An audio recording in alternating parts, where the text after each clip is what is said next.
राजनीति एक ऐसा खेल है जिसमें चालाक लोग गहरे दांव खेलते हैं।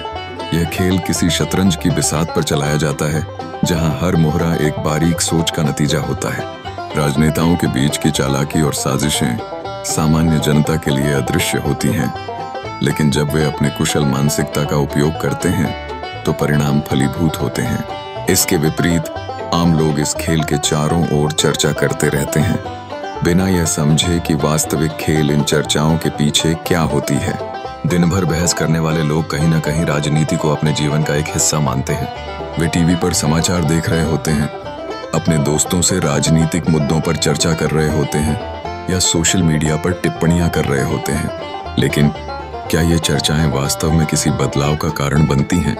यह सवाल बहुत गंभीर है। जब तक आम लोग वास्तविकता को नहीं समझते और केवल अपने विचार साझा करते हैं, तब तक वे खुद को एक ऐसा श्रोता बना लेते हैं जो केवल सुनेगा परंतु करेगा कुछ नहीं।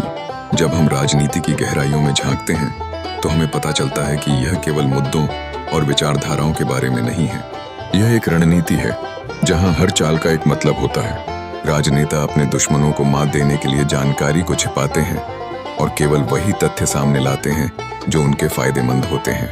आम धारणा यह होती है कि राजनीति में सिर्फ वही लोग सफल होते हैं जो चालाक होते हैं, लेकिन वास्तव में यह सच्चाई से बहुत दूर है। आम जनता को यह समझना होगा कि राजनीति का सामना करने के लिए केवल बकवास करना ही काफी नहीं है। उन्हें उन लोगों की चालों को समझना और उनके दावों में सच्चाई का प्रयास करना आवश्यक है। केवल बातें करने से कुछ नहीं होगा, क्रियाकलाप जरूरी है। अगर लोग वास्तव में बदलाव चाहते हैं तो उन्हें केवल चीजें नहीं सुननी चाहिए, बल्कि उन पर कार्रवाई करनी चाहिए और सक्रिय भूमिका निभानी चाहिए। अंततः राजनीति एक खेल है और इस खेल में मूर्खता का कोई स्थान नहीं है। अगर कोई सच्चे रूप में इस खेल का हिस्सा बनना चाहता है तो उसे खुद को शिक्षित करना होगा, अपनी सोच का विस्तार करना होगा और केवल समाज में चर्चा नहीं बल्कि सक्रिय भूमिका निभाने का प्रयास करना चाहिए। बिना इसके वे केवल शोर में खोए रहेंगे, जबकि चालाक लोग अपने राजनीतिक दांव खेलते रहेंगे।